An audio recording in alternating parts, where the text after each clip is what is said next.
já que ele estava numa posição privilegiada, ele contemplava a cidade queimando. E se você estudar o livro de Lamentações com cuidado, você vai ver que a palavra-chave é uma palavrinha que é colocada, inclusive nas nossas traduções, com um ponto de exclamação à frente. E é a palavra, em português, como. Como. Ele diz como jaz solitária a cidade outrora populosa.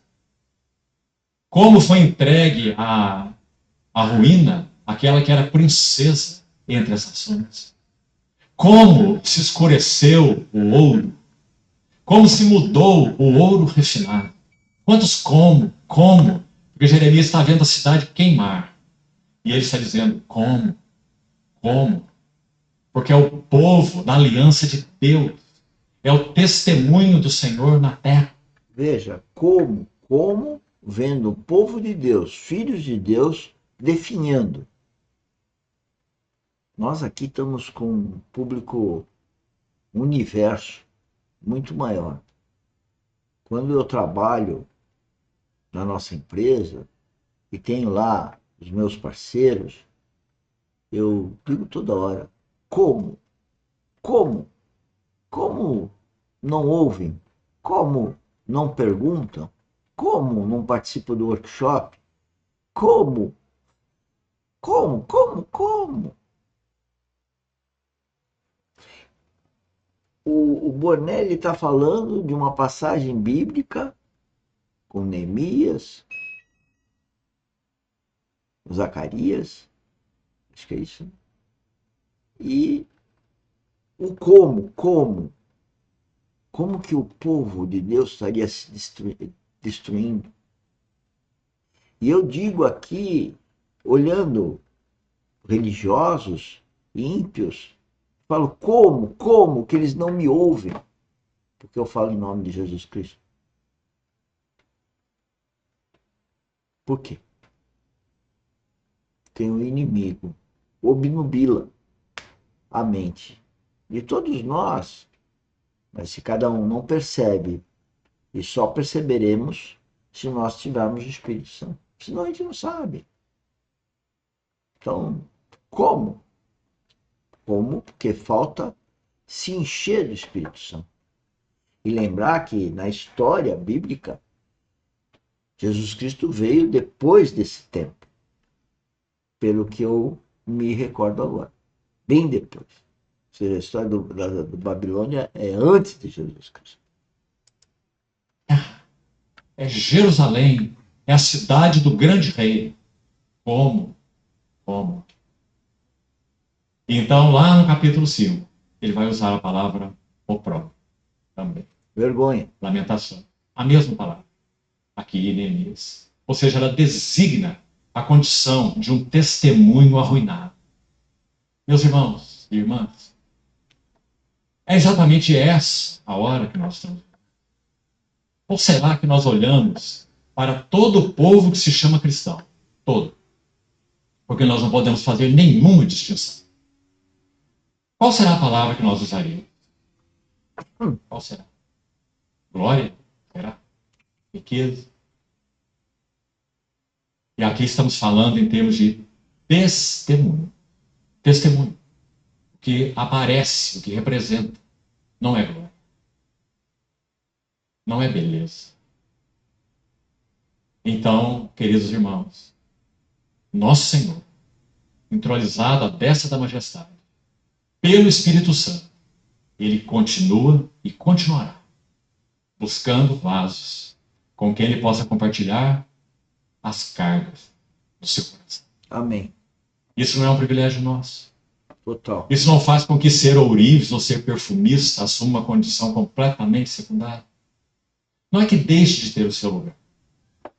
Nada é dito que eles deixaram de ser ourives. Falando com as minhas palavras, onde fala ourives, perfumista, eu tenho que deixar esse título de engenheiro civil, geotécnico, para fazer uma coisa muito maior do que isso, que é o que nós fomentamos. O empreendedorismo geotécnico cristão verdadeiro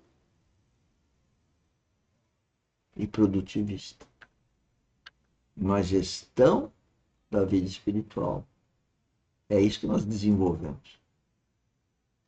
Não cabe só no trabalho temático, como engenheiro, mas todos os nossos relacionamentos. Que nós queremos cativar, ou levar, ou insinuar, ou pregar Jesus Cristo para todos, que nós queremos e desejamos 24 horas é pescar almas para Deus.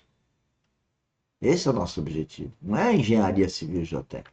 Isso é um instrumento para atrair, de alguma forma ou de outra, pessoas que possam ser tocadas pelo Espírito Santo e esse ser recebido por essa pessoa e passar a habitar o coração dela. E aquele que já tem a habitação do Espírito Santo, se encher do Espírito Santo, para cada vez ficar mais próximo de Jesus Cristo e aí prestar um serviço para a glória de Deus. Cada vez melhor, ouvindo o Espírito Santo e obedecendo cada vez mais prontamente, com menos erros, isso sucessivamente se aprimorando, se aproximando do caráter, da mente de Cristo, da conduta cristã de Cristo. Passaram a ser pedreiros. Nada é dito a respeito disso. Mas é dito que eles colocaram suas funções profissionais em uma posição subalterna à vocação celestial, para usar as palavras do Novo Testamento. A nossa vocação celestial é soberana. Nossa vocação celestial é suprema. É o nosso supremo chamado. E como já falamos, quando as outras coisas orbitam em torno desse centro, então elas são justas. Inclusive nossas profissões, e também o nosso casamento, e também os nossos filhos, e também a vida das assembleias do Senhor, tudo. E também os nossos relacionamentos com nossos irmãos e com aqueles que não são irmãos, tudo. Quando orbita nesse centro. Então, meus amados irmãos, olha o que está acontecendo com Neemias. Volte ao texto. Não declarei nada a ninguém. Levantei então pela noite e uns poucos homens comigo. Olha que detalhes, olha por que o Espírito Santo registra essas coisas, que parecem desnecessárias à primeira vista. Vamos seguir. Veja o verso 12. Não declarei a ninguém o que meu Deus me pusera no coração para eu fazer em Jerusalém. Não havia comigo animal algum, senão o que eu montava. Por que será que Neemias registrou isso? Na verdade, qual é o interesse dessa frase? Sabe o que me parece muito claro, irmão? Neemias não montou uma comitiva da restauração dos muros. Ele escreveu nenhuma faixa e pôs seus homens em cima do cavalo. Nós somos a comitiva da restauração. Senhores, restauração dos muros, eu já falei que representa o governo de Deus. Anteriormente a restaurar os muros, teve a restauração do altar. Mas sem entrar em detalhes fundamentais e importantes, mas dentro do tema restaurar, é o que nós fomos incumbidos já alguma coisa de uns 6 meses, pouco mais, pouco menos, restaurar a nossa empresa. Em todos os sentidos. Porque nos últimos 6 meses houve uma mudança radical e vem ocorrendo mês a mês mudanças muito significativas. Inclusive essa semana, uma mudança muito significativa. Ou seja, através da nossa pessoa, a nossa empresa está sendo restaurada. Em todos os sentidos.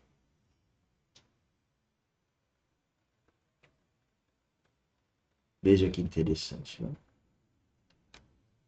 Poder associar a restauração de uma empresa, nossa empresa, que é de Deus, nesse plano se configura como um nós, mas espiritualmente é de Deus, que eu tenho que administrar por conta do legado ou da atribuição que Deus me deu. Se fosse fazer a minha vontade, não teria mais interesse.